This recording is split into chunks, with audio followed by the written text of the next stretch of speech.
we're pouring water into a bathtub that has a giant hole ripped in the bottom. I'm for the legalization of marijuana, remove it from the controlled substance list, in part because our administration of the criminal laws are deeply racist. It's very obvious to everyone.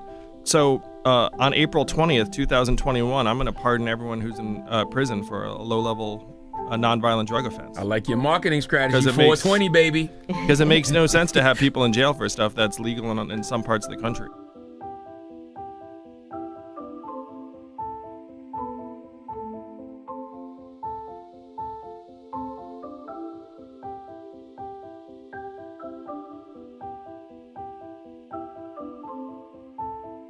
Hi, one of the big questions we get about universal basic income, the freedom dividend, is won't it cause inflation to skyrocket?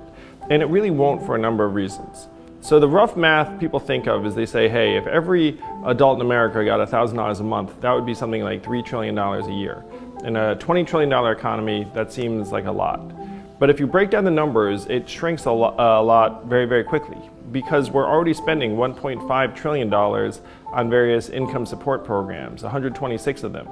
And so you're not actually increasing the money supply by 3 trillion, you're increasing it by much, much less. So the headline cost of the freedom dividend isn't 3 trillion, it's closer to 1.8 trillion.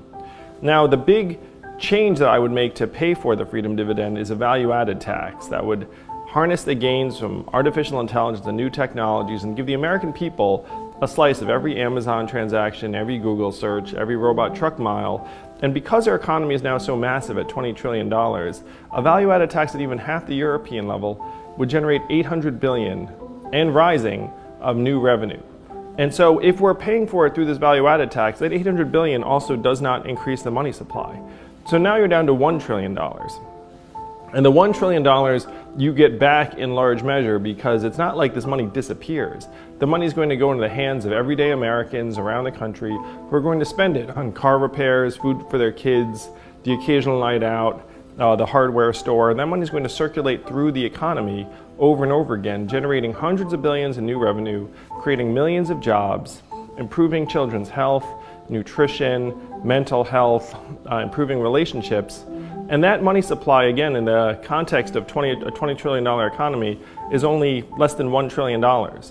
And if you look at the impact of $1 trillion in a $20 trillion economy, it'll have a very marginal effect on inflation, particularly because most of this money is going to get spent in towns around the country on consumer goods, where the pricing tends to be very, very efficient, and you're not going to have massive spikes in price because it's not like the burger joint down the street can double its price on you. Because then you'll just go to the taco place or the deli. And what it's really going to do, it's going to make our families, our communities, and our country much, much stronger and healthier. It's going to be a trickle-up economy from people, families, and communities up. So universal basic income, this is what this is all about. Yes, yeah, that's what my campaign for president is all about. That's an interesting focus of a campaign and very unusual. And I mean, 4 years ago, you'd never even thought that would have a chance at all. But this is a subject that has been gaining momentum, and I made a big shift because I had my friend Eddie Wang on once, and he was the first person to bring it up. And my initial knee-jerk reaction was, get the fuck out of here. Like, universal basic income, just going to give people money, they're just going to be lazy, nothing's ever going to get done. That's a terrible idea. And then I started paying attention to the rise of AI and automation and how many jobs are going to get taken away from. And then once you see the actual numbers, it's pretty staggering. Yeah, and that's how I got there, Joe. Like, I spent the last 7 years running an organization that I'd started called Venture for America. And we helped create about 3,000 jobs in Detroit, Cleveland, St. Louis, Birmingham, New Orleans, other cities around the country.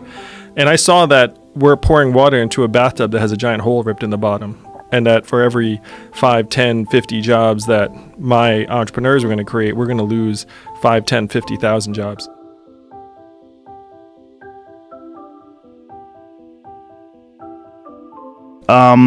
So universal basic income, my initial knee-jerk reaction was, get the fuck out of here. I'm immensely grateful to everyone who's gotten this campaign to this point, and you haven't seen nothing yet. I mean, we're going to go very, very far together.